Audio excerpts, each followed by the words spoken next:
It's time for an upcycle. Y'all know that I think that everything has multiple uses, so why not turn those album covers into a little gallery wall? I have a simple way you can do it very quickly, no tools needed. Check it out. Here is a little album gallery wall I did at our old house, and I really wanted to replicate something like this in our new house. So first thing you're gonna need is an L hook. Couple different sizes. This is a 2-inch L hook. Sticks out from the wall much further. These are really great if you wanna do artwork with a thicker frame. But for albums, I always go with a 1-inch, a little 1-inch L hook. And per album, you're going to need 4. Again, y'all know that I like things to be even, but I don't go crazy measuring. I'm just gonna take the album, measure 1 in from the wall, so that way I know how far I'll come from the opposite side of the wall. Just come up a little bit, center the album where I want it, put a dot on each side of the bottom and on each corner of the top to make 4 little marks.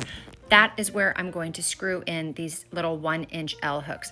You'll have 2 on the bottom that will hold the record in place, and then 2 up on upper edge that will hold it and keep it from flipping forward. So when I've got my 2 bottom ones in on those little dots that I made, see how it holds it? But you've got to have something up on top that will keep it from flipping forward. So you just take another L hook, you twist both of those in on each side.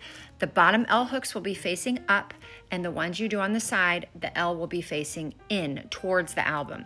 And then all you have to do is slide your album right into place. That's it. You can measure your wall however you want. You can do them whatever distance apart you want from each other, as many rows as you want. It is so simple. And once you get your first row done, then you can kind of use that as a grid to put your upper rows on. So I've done my second album, again, marking 2 dots on the bottom on each side, and then the corners, just marking right up against the album so the album will fit perfectly in there. And with your little pen dot, then that's where you screw your little L hooks in. So I decided to do one a fair amount of distance from the first one, and then after I got it all in place and actually slid the album into place, I decided that I thought they were too far apart, especially for this big wall. So good thing I had enough space in between to put another one right in between these two. And that's part of doing projects like this. Start it. If you don't like it, you can always add or take away. You know, nothing's ever gonna be absolutely perfect the first time you try it. But again, mark the bottom corners, and then on the each edge, and then that's where those L hooks will go. So I'm gonna do one whole first row, and then I'm actually gonna work up pretty far on the wall with a ton of album covers. I don't have enough L hooks to do the entire wall right now. So what I'm gonna do is once I get this first row done, I'm gonna show you how that looks, and then I'll build it on a grid up from that when I keep doing them. But I'm gonna come back in a part 2 video, and I'm gonna show you how many albums I put on this wall.